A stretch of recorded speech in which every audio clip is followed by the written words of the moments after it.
Welcome to the Gym Vault. So today I'm going to keep with our routine of checking and going through ChatGPT, but I'm actually going to do things a little bit differently and a little bit more structured because I started using a new AI tool this week. I really want to share with you guys because this tool is awesome. So the first thing I'm going to do is I'm going to start by sharing my screen. And there we go. Can you see my screen okay? All right. Yes. So, one moment. All right. So now, what I want to show you very simply is Notebook LM. That's where I want to start today, just because I want to show you how simple it is before I move on to ChatGPT to give it a chance to generate. As someone who is building lots of classes constantly and building classes specifically for my school community, I have found Notebook LM to be a very useful resource. So, when you come to Notebook LM, this is essentially what the homepage looks like. We have an untitled notebook because I have nothing going on right now. What I'm going to do is show you guys how to use this system essentially to create a slide deck for you, or let's say like a mind map. If you look over here on the right-hand side, let me go ahead and make my mouse bigger for, I have to remember to do that.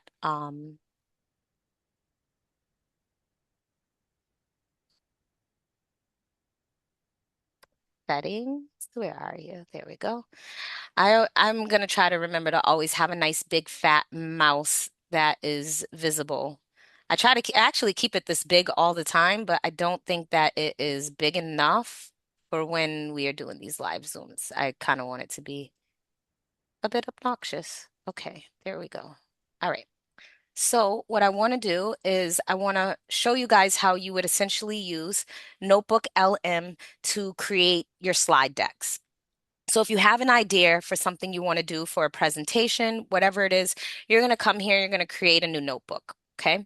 So what I'm going to do for this notebook is I just want to give it a name. I'm going to call this the Gym Vault demo. Done. Now, what I'm going to do is here on the side where it says add resources, I'm going to add whatever I want it to work on. I don't actually know what I want it to work on, so I decided the best way to do this is to pick one of my college papers. Looks like I wrote this one a while back. Organizational change at Starbucks. Okay, sure. Seems like a paper I did. I'm just going to make it a quick PDF. Download this into a PDF. And now that it is a PDF file, I'm going to very simply upload it to Notebook LM. So here's our PDF file. I uploaded it as a resource.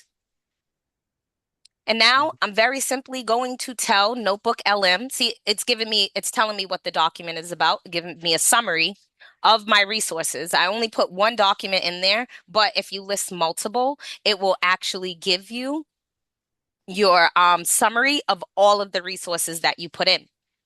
Now that I have them in, I very simply want to turn this into a slide deck. So if you see right here, you have all these different keys: audio overview, slide deck, video overview, mind map, reports, flashcards, quiz, infographic, or a data table.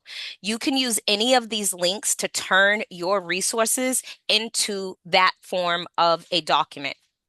So for this one, I'm just going to very simply click slide deck.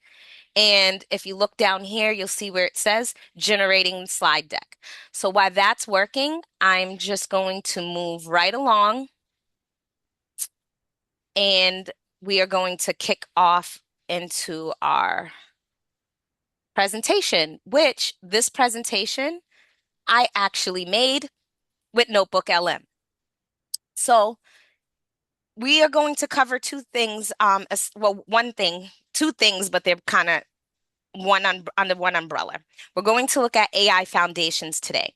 First thing I'm going to do is I'm going to go through this beautiful slideshow that I made with Notebook LM, and I'm going to teach you guys essentially what is in the school classroom, the Gem Vote classroom, the AI foundations class. I'm going to teach you my method for how to train your chat GPT.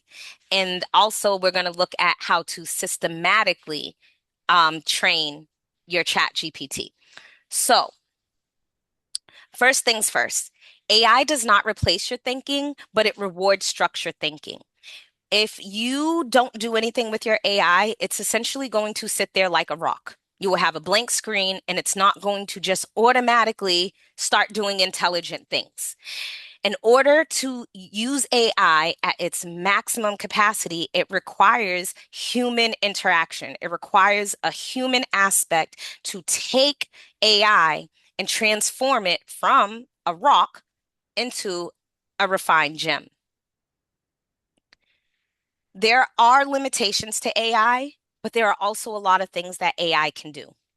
Understanding the boundaries of your thinking partner, of your AI, of your chat GPT or your Claude or whatever AI system you're using is one of the foundational ways of understanding, not just understanding, but using that AI tool.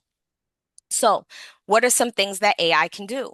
Well, it can process large amounts of information quickly, generate structured outputs, support clear thinking by identifying gaps, adapt tone, audience, and format based on instruction. It can act as a thinking partner when guided by structured prompts.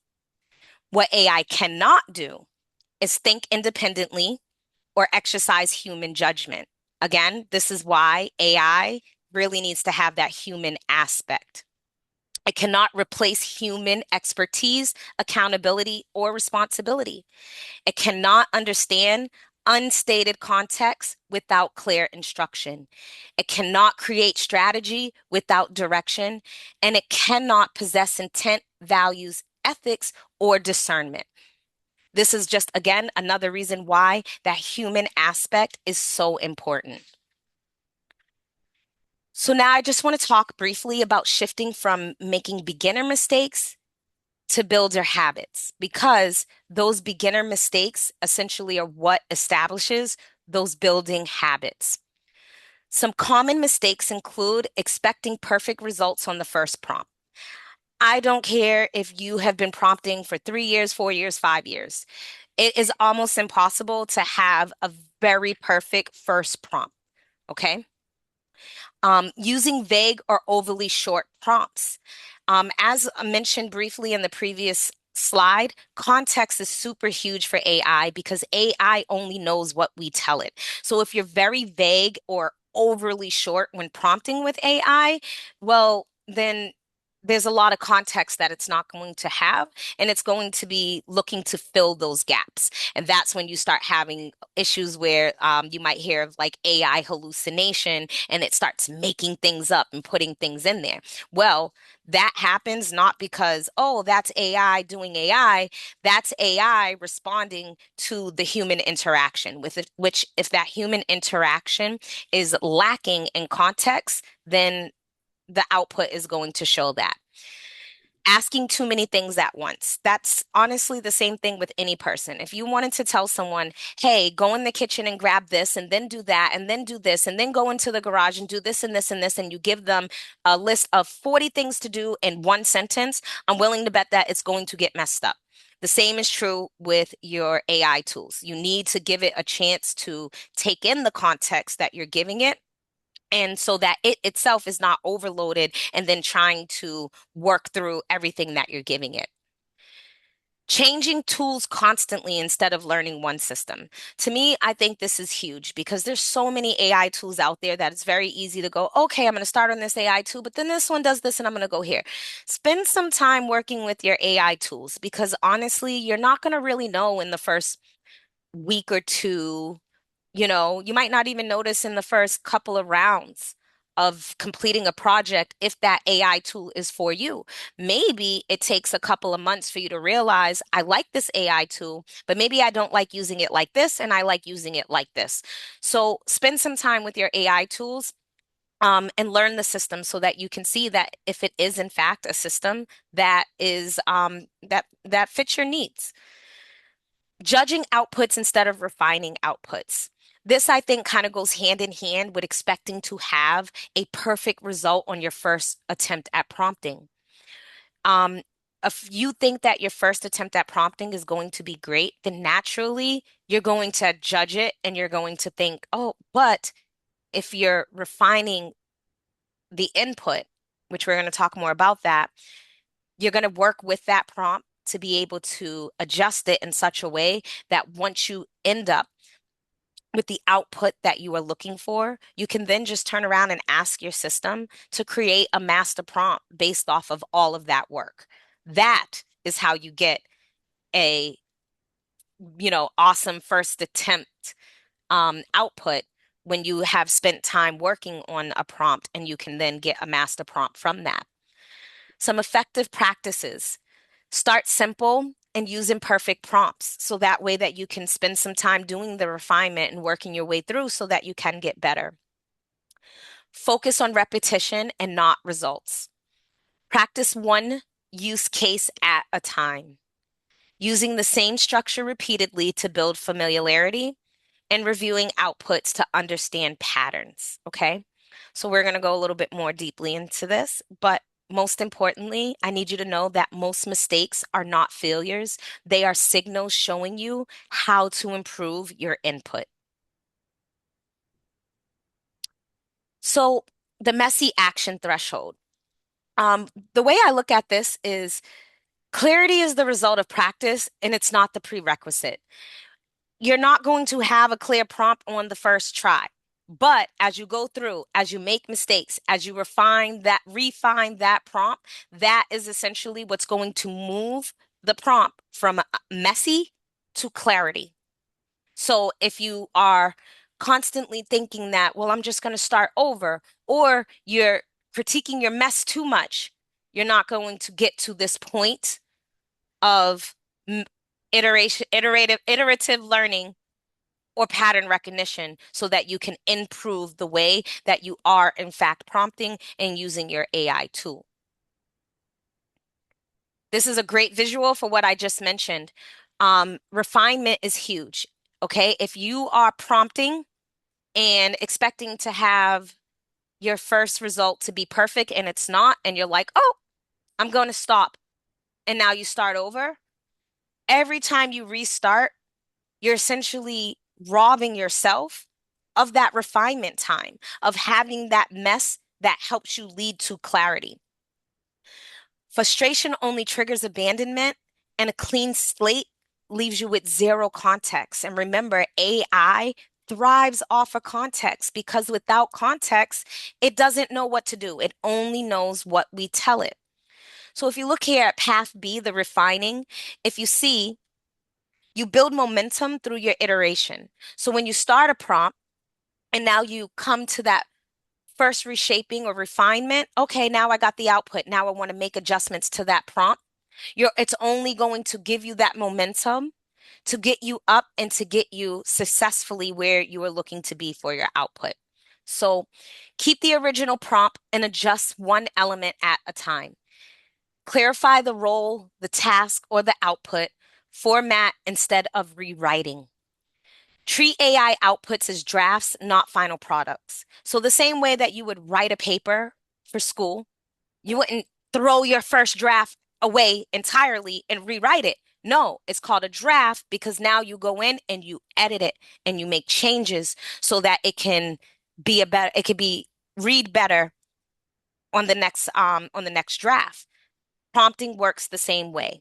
Think of it as an adjustment to a draft. So if you're throwing it out, you're essentially throwing out your first draft. There's no context, there's nothing to build on, and you're starting from scratch every time. And that doesn't make sense. Now, the only time I will say that it makes sense to do that at least with me when I'm doing AI, is web builds. That's the only time that I've actually have had some times when I'm like, I've taken a step back and I'm like, because when I get to this refinement, if something's broken in a web build, I might spend more time refining, trying to find what's broken than to start over. But for the most part, there's a reason why my GEMS+1, which we're about to get there, that plus one is this refinement because this is essential to creating a prompt that is going to work for you.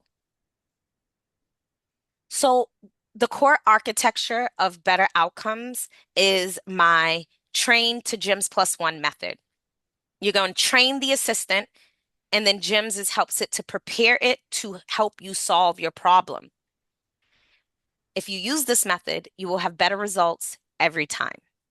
So the soldier in me loves acronyms, okay? I don't think I'll ever get away from acronyms, and I'll never get away from using acronyms as a means to learning.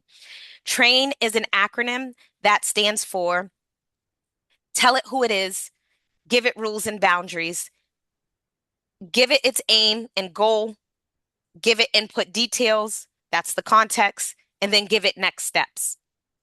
So when you are going into any project, anything that you're going in to work on with your chat GPT and or your Claude, whatever AI system you're using, this is how you should start. Start by training it. And by training it, I mean using this acronym to prepare the system. It's going to prepare it to do the best work for you. Okay. So, what that can look like can very simply be maybe you are working on since I've been using school analogies, let's say maybe you're working on a project for school. So, you want to tell your chat GPT that it is a professor for a graduate studies program.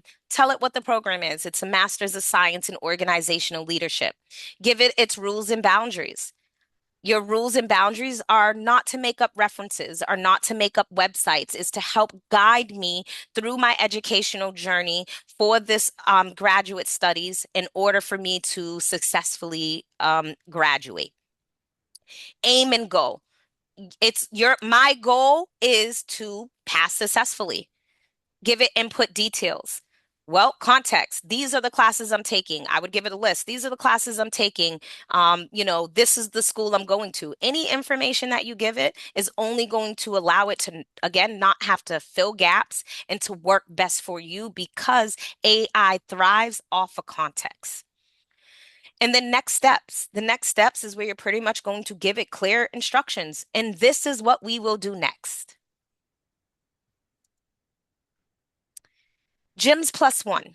This is my framework for a practical framework for communicating clearly and shaping better outcomes. Now, GEMS+1 and train actually go hand in hand. The idea with GEMS+1 is train prepares your chat GPT, your Claude, your AI system to help you on the project, whereas GEMS+1 prepares it to answer the question, to create the prompt, or whatever it is that you're working on. G, again, I love my acronyms, stands for goal, define what you want. E, environment, again, give it context. Yes, we did just give it context when we prepared the system, but it's important to remember when you train your system, you're training the system in the sense of preparing it to help you. Whereas to help you on a grander scale, think of it as a project. Whereas the GEMS+1 is training it to answer or to give you the prompt for specifically what you are working on in that moment. The M stands for method. You're going to specify the role and the style. The S is specifics, include your details, requirements, again, context. And the +1, shape it, review it, refine it until you get what you are trying to get. Okay. So that could be even in the sense of a photo. Let's say we're using this method for a photo. Excuse me, I don't want to use a photo. I want to stick with the same analogy, example I was using. So let's say you're working on now that we've prepared our system using the train method to help us with college courses. Now I need help with a specific paper. So I want to tell it, the goal is for you to help me write this paper on organizational leadership. The environment is an online, it's an online university. The method, I'm going to be submitting this online via Blackboard as a Word document. Specifics, this is where you might want to tell it the rubric or whatever it is that you need to do. Um, and then you're going to let it know the requirements. I need you to help me build an outline for this paper. And then you run that prompt. You press enter and it gives you its results. And now you're looking and you're like, oh, that sounds great. But this outline is really missing a key portion from something we studied. So now on that +1, you'll tell it, I really like the outline, but I would like it a lot better if you could add this into the outline. Okay. And that's how that +1 works. And you keep +1, you would keep refining, keep reshaping until you have the outcome that you're looking for. GEMS+1 essentially is your anatomy for a perfect prompt. Even if you do not train your AI assistant, if you take the time to learn an acronym, to learn this method, I promise that you will see that you will have much better output when you are working on your prompts. Now, the complete system or the integration, again, it really flows best if you do both together. If you train and because again, this establishes the world that the AI operates in, whereas the GEMS+1 executes the specific task within that world. So, in my analogy, the train method established the world the AI will operate in, being um, the university, helping with the college, the overall graduate program, whereas the GEMS+1 will be used for a specific lesson or assignment. Without train, your GEMS lack context, but without GEMS, your train lacks execution. Together, they create a closed loop system for guaranteed clarity. So, very simply, I don't like to question anyone's intelligence, right? But I really like things to be simple. So this is a very simply, this slide just tells you how you can very simply download ChatGPT. So your next steps to get going, very simply, complete and download the app. You can return to the school community and see this lesson anytime in the classroom and start building some prompts. So now that that is done, what I would like to do is look at how to train ChatGPT. I love when I'm working and I see things come through. 2 members currently requesting membership. We can approve those. Okay. Where am I?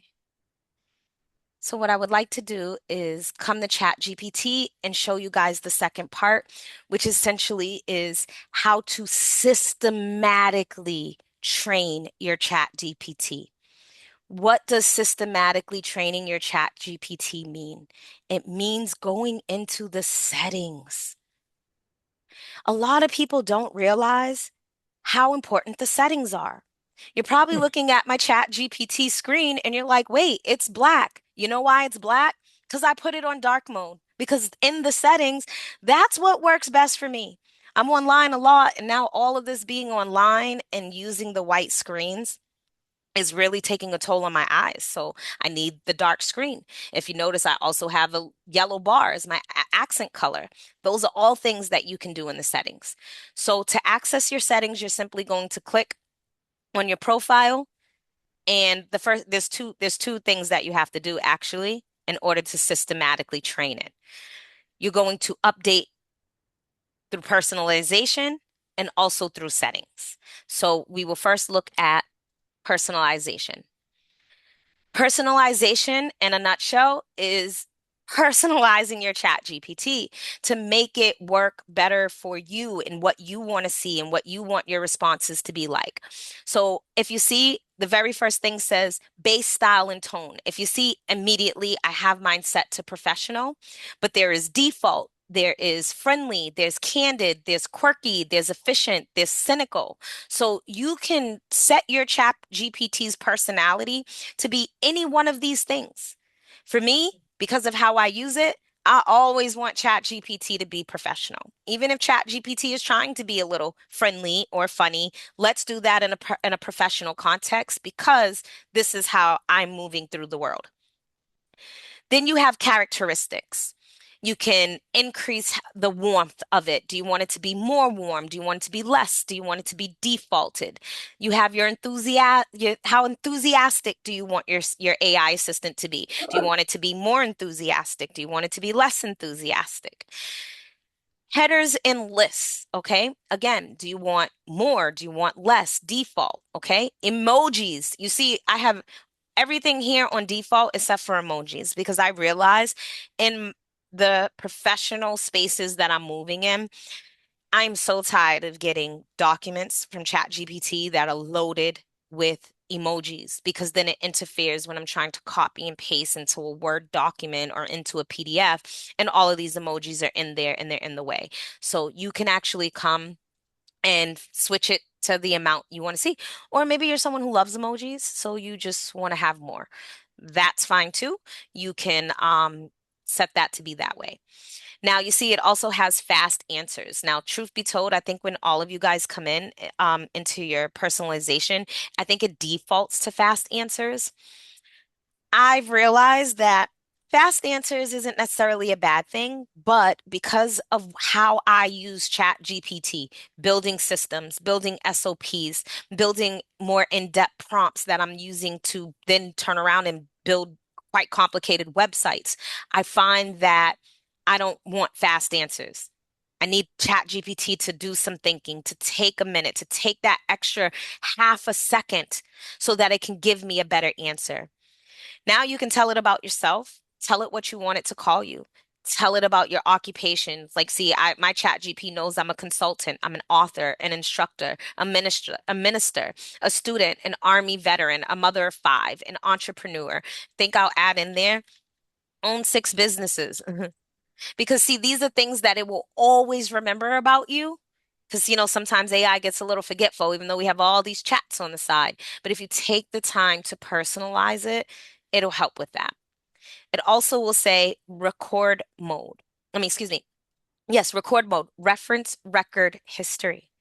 This is defaulted. It's off, I believe, when you first come in. If you turn that on, that's essentially what's going to allow your chat GPT to remember the things you're doing across other chats. So we're just going to save that. And in a nutshell, that is how you personalize it. Now, more or less everything here, some of these things like apps is already on the side. It just shows you what you're connected to. Any schedules, you can now use it to manage. There's so many things. I don't use ChatGPT to purchase things, but you can sync apps and purchase things. This is where you will be able to see your orders and the things that you're doing there. You also have your data controls and your security settings, which one thing I want to tap on in here is it's not going to be in the security settings. Hold on, it's here. General. When you come into your general, that is how you, again, this is also a part of how you would systematically train your chat GPT. This is where you set your appearance. This is where you set your contrast, your accent color, your language. I keep it on auto detect because I don't know about you guys.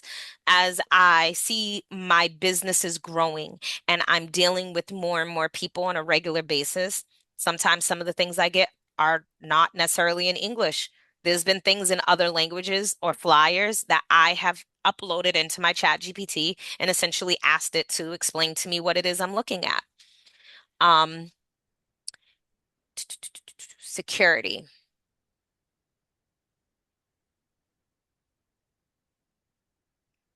I'm just trying to make sure that I hit on everything I wanted to. in the section. Sorry, parental controls is pretty cool when I stumbled on that. Parental controls essentially will set it up. See, add your family member, and you can set boundaries for your children. So honestly, that's probably something that I am going to spin the block on. Other than that, I think for the most part, those are the things that I wanted to cover with ChatGPT. I haven't seen any additional updates on the actual site, but I'll take a moment to ask if there are any questions. Our slide deck is still working. Hmm. I'm going to click mind map too, so it can just go ahead and make one of those as well. And it looks like our mind map is already open. Okay, so I am back on Notebook LM. Okay, because it could take a little bit sometimes for it to do what it does, generate its slides and so forth. So hopefully this one can finish before our time is up. In the meantime, I would like to show you the mind map it just built for us. So if you remember, I uploaded a random paper on Starbucks Strategic Evolution Framework. So, organizational change at Starbucks, that was the paper that I wrote and updated. I think I wrote this paper like a year ago. I essentially asked Notebook LM to take it and to create a mind map.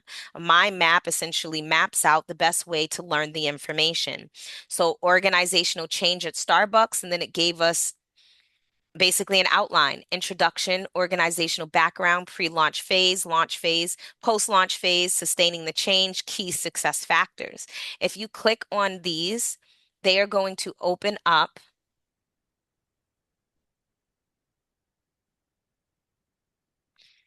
It opened up the information about it. I just wanted to show you guys the video, I mean, the mind map. But basically, in the mind map, as you click on each thing, it'll open up the best way to learn. And it's like all the subcategories of the paper. So the more you open up, the bigger it'll get, and then it'll give you all your notes on the side. So what would be best to use a mind map for? I think kind of really just depends on the person. Um, and whatever it is that you may be building. You can also use this feature to build quizzes. Maybe the quiz will go quickly. You can use it to also build flashcards for learning purposes as well. So Notebook LM, the best way I can explain it is such a useful tool for any type of course material that you want to put together.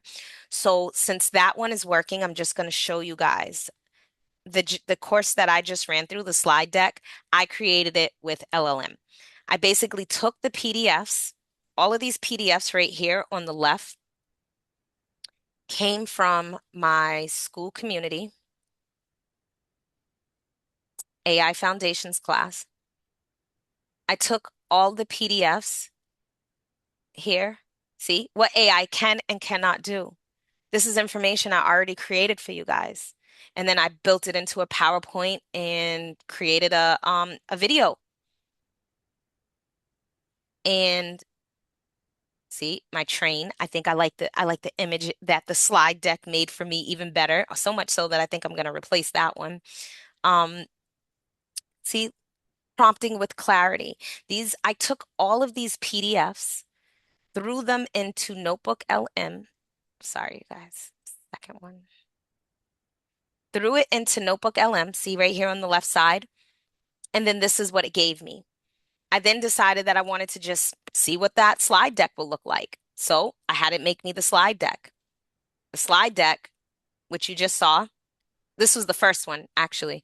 I was like, oh, I don't dislike it, but I wasn't overly excited about the images and the colors and like all of these things. So I simply just asked it to create it again.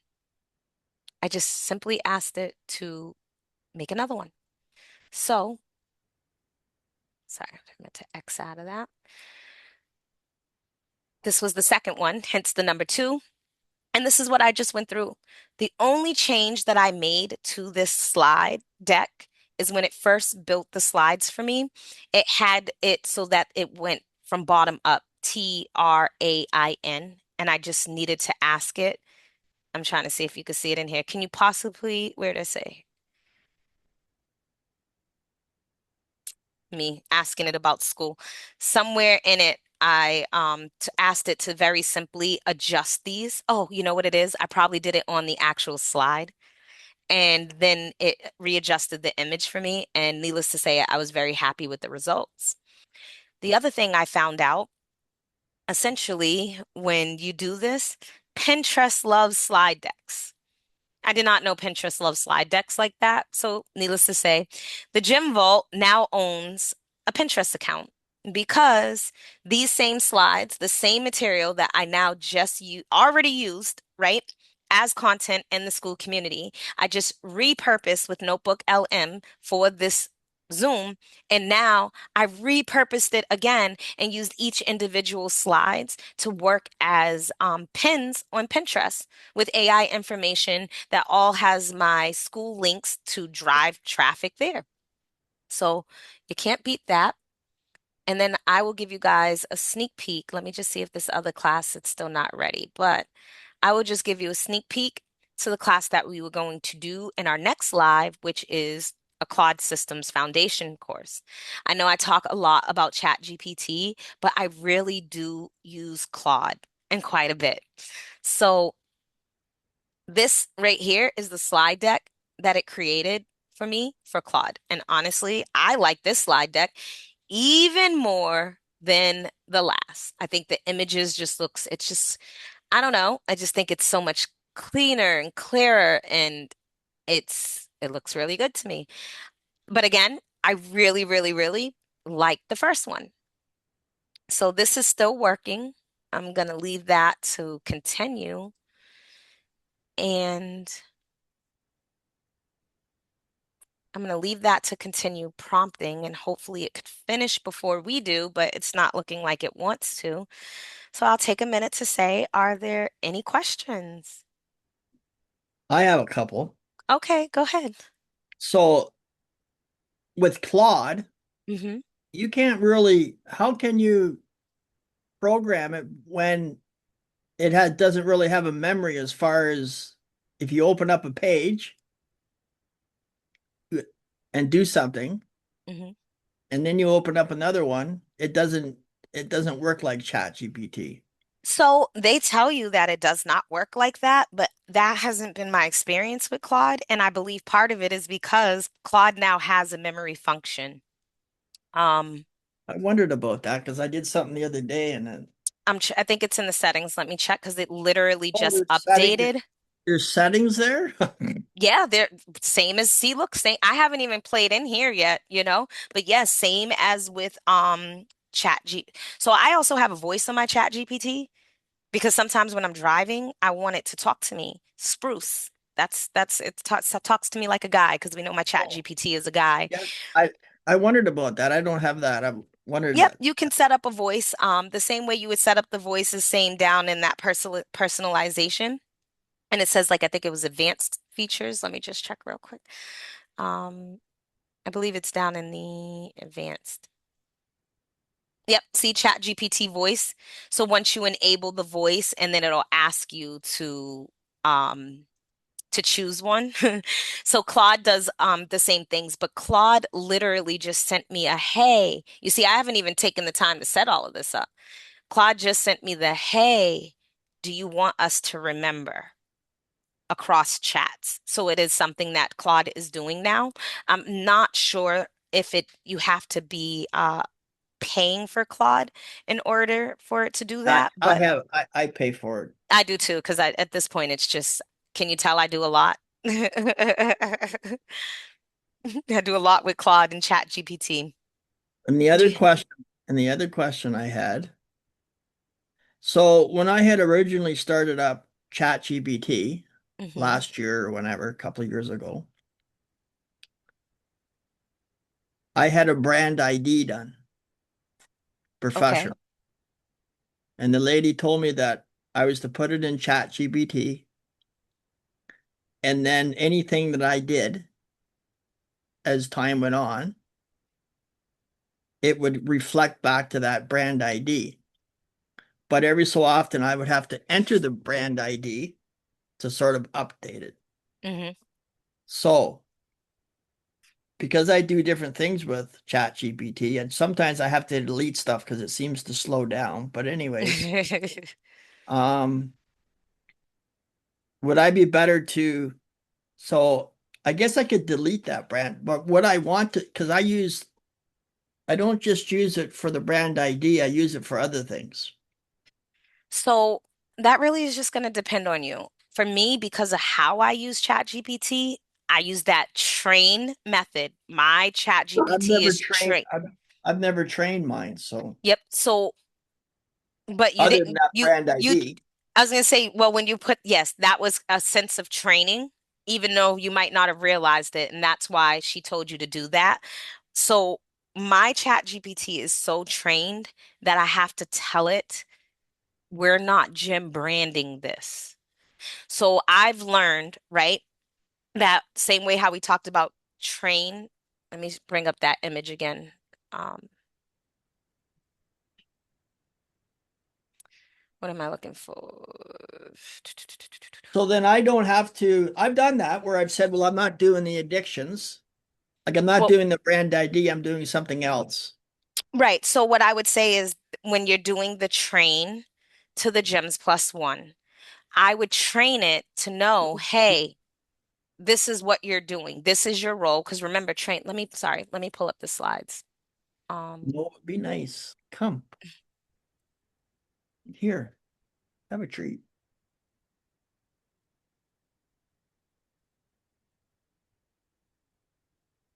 I just want to pull up the slide for the visual.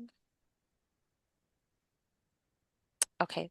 So when you're training it, remember, you're going to tell it who it is. So if you're working on something that is separate, let's say from recovery, if you're telling it who it is, you giving it its rules and its boundaries, telling it the aim and goal of its aim, its goal, giving it good context through input details, and then telling it its next step.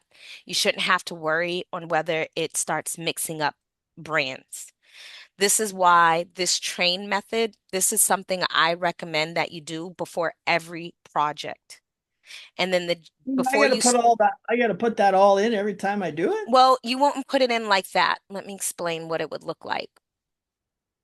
So let's say you want to Or do train I you. just, I'm gonna let's just say you want to train your chat GPT. I'm gonna tell it we're gonna use the simple like accounting a bookkeeping scenario. So I'm gonna tell it you are a bookkeeper with 10 years of experience.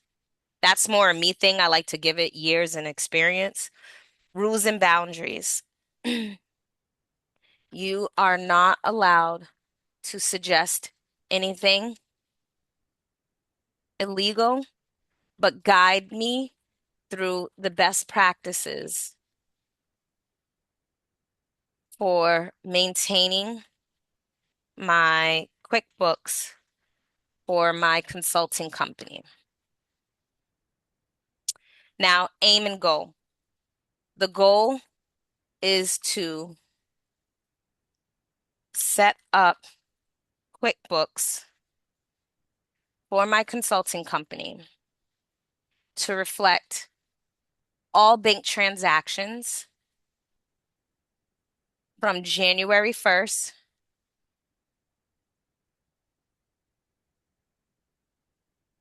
to present. Now, input details. This is where you want to give it its context. I'm going to tell it, I have been operating under a single member LLC. I am, my business is organized in the state of Florida. I offer notary services, web build and design services. I offer social media, content, and strategy services. So even though I offer more services, we're just going to tell it this. And then I'm going to say, your next step, I'm going to say, your next step is to ask me 3 questions to make this QuickBooks project a smooth workflow. Enter. So, yes, a little paragraph. Do it before every job because it sets the foundation. So now I have trained my chat GPT. So now let's see what it says. Okay, understood. I'm going to keep it tight and operational. What accounts are currently being used for business activity? Okay, I'm going to answer these simply to show you how the the GEMS+1 would come into play would be essentially, okay, we're answering these questions, but then when we get ready to do the work, we're going to guide it to answer that question. So very simply, +1, I'm going to tell it, okay, I use Bank of America. How are you currently receiving income across the services through Stripe, PayPal, Cash App, and Cash?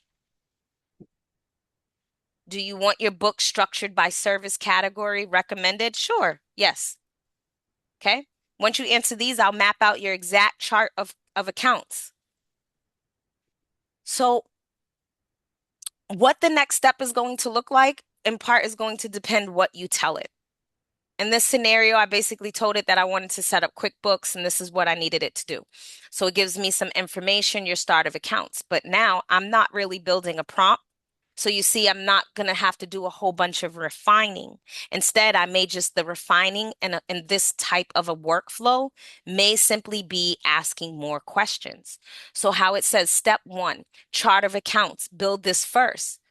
I'm like, well, what is a chart of accounts and how do I get to it? This is, see, the refining looks a little different because I'm not building a prompt. What a chart of accounts actually is. And then it goes through and it explains it. Oh, okay, why it matters, how to get to the chart. Okay, great. So now I could ask it, should I start by creating a QuickBooks account? Yes, that's the correct first step. See, gives you the website and it'll walk you through how to do it. What I'll do is I'll show you really quickly with an image because images are great for how to just see how the GEMS+1 will work out. Um, can you tell I've been making a lot of images? I'm a little overwhelmed with Do making you know images. about the, well, I guess this is off topic, but they've just come out with two point something for the images, ChatGPT. Oh, yeah, they because they work with DALL-E. They have their images. This is my new Gem Vault image, so it has been great. So I already created the image, so let's just walk through what it looks like when you want to refine. So now maybe I love this image, but maybe I want to change the colors. I'm going to tell it to regenerate the image to make the background color orange. Where did my image go? Did I not? Oh, I was going to say, did I not press it? So it's creating the image. One more thing I want to say about this, because I try to tell people this all the time. This new image that is being created, even though I only asked it to change a color, to our visual eye, it is the same image with a different color. But when you're posting on social media, so talking, the algorithm platforms, your Facebook, your IG, your TikTok, these images, so this image, although it's, which I just want to point out, I hate this, but this image, right, is the exact same image as the last image, except it's orange to our visual eye. To the digital eye, when you upload this, this is an entirely new image, and they will treat it as such, and the algorithm will show it appropriately and not show it the same way that they showed the last. So if I say how I said, I hate this orange, this is how that +1 refinement looks. I hate this orange. I'm gonna tell it, no, regenerate it so that the logo stays the same, which may be what I absolutely hate about it. I hate whenever I'm working on something and it changes my logo. If anything, that's something that I always want to keep it the same color.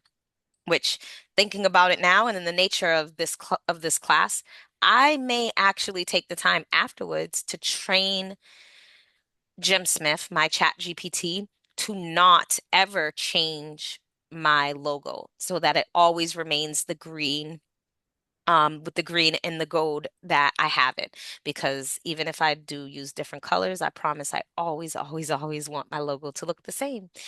Okay, so we regenerated and it made some changes, but it didn't. I wasn't clear enough. So this is where I might run back and actually do the entire, I'm going to show you guys that screen one more time.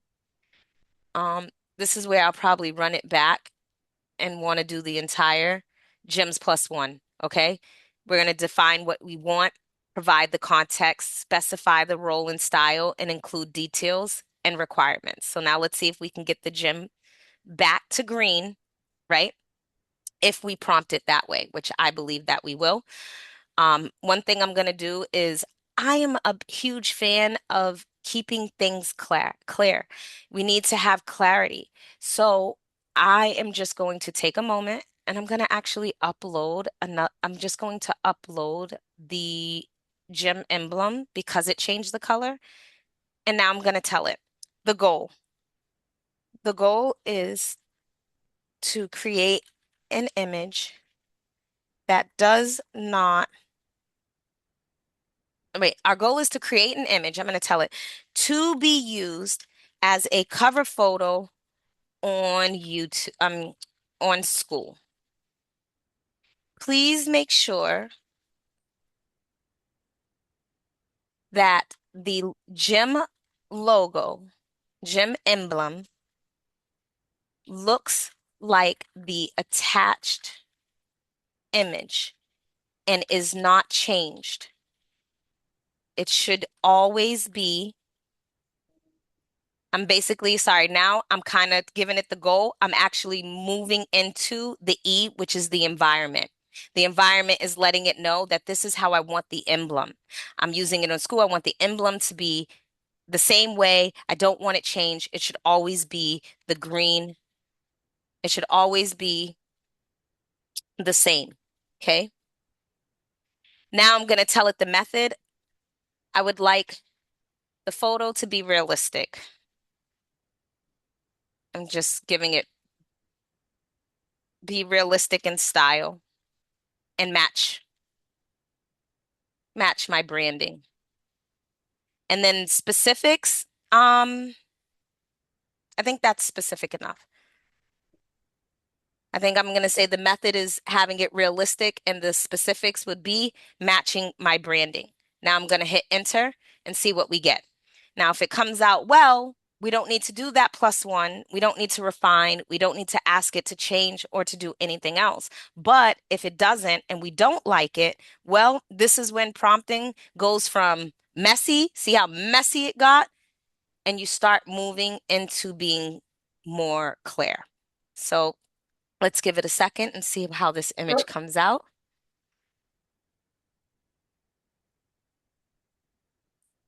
Just out of curiosity. I I'm gonna have to show you guys this on our next live, or maybe I'll post it in the school community to see what the results are from our notebook LM. So we got some traction. I said I wanted it to look realistic. I think it made me look more realistic than in that image, but it also made me look old. But hit we made some headway because it at least kept my emblem the same way. Now, if I wanted to make additional changes, again, I would just tell it and keep telling it. Once you get to a state which you like your output, this is when I recommend saying something like, give me a master prompt so that I can recreate this image.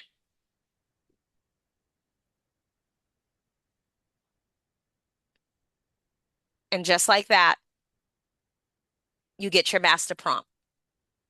That's the main prompt, the master prompt. hmm So after you go through the refinement and all the messiness to get to a clear output of what you're trying to create, tell your system, now create me a master prompt for that so that I can create this again. And then here's our master prompt. So some people, they have folders that they keep their prompts and things like that. I actually created a folder, a project, and I believe the project is very simply says something like, Where is that in ChatGPT? mhm. I created a folder called, I'm trying to think of what it's called. How do you do all that? Oh, you want me to show you really quick how to do that? Well, we Here can it do is. next time. See where it says photo prompts? And then I just put it there. So because this now will be in that project. So how do Look you get it out of there? out of the project. No, out of the So folder. oh, so the folder is this. When you click on a project, it makes a folder, and then the Oh, okay. individual chats go into each one. Oh, So you okay. see how this one says generate image background, AI maternity photo shoot. Someone asked me to do a photo shoot for them, and I thought these are great prompts. Someone may want this again. So I saved the prompts, the master prompts, and I created a folder. So one last thing I'll show you guys, because this is actually the only new feature that I've seen in the last couple of weeks since our last Zoom. If you click on the folder, you can change the color. You can pick a new color, and you can also put a new emoji or whatever emblem that you want next to them. So then if you notice in my projects, here we go. If you notice in my projects, I've started adding different emblems and colors because I have so many that I just want them to be able to stand out. Oh, So, project. I didn't see that. yep. So a project, just again, remember, think of a project very simply as being your project very simply is your folder. The same way you would save a folder in your C drive, on your hard drive on your computer, and then each individual chats, just think of those as the documents within each folder.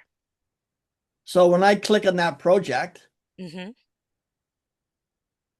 and then I put something in there, do I have to keep like, No, you can keep going if you want, but you don't have to. It really just depends on what you're doing. So for me, I I don't create, understand. Go let ahead. me, no, you're good. I'm going to share my screen one more time. So one thing that I do is every time that I am, in fact, doing a project for someone else, we'll use vending for you as an example. Actually, we'll use my own self. Ethel's Gym. So this is my project for my actual business. And as you can see, there's different chats for so many different things. You see the first chat, December 26th, gym theme consulting identity. That was me bringing in my branding. But you put that, so you just click on projects and then you would just add something and it just calculates it? Yep. So what will happen is I can work inside of any of these chats. So let's see, this one says expense income spreadsheet.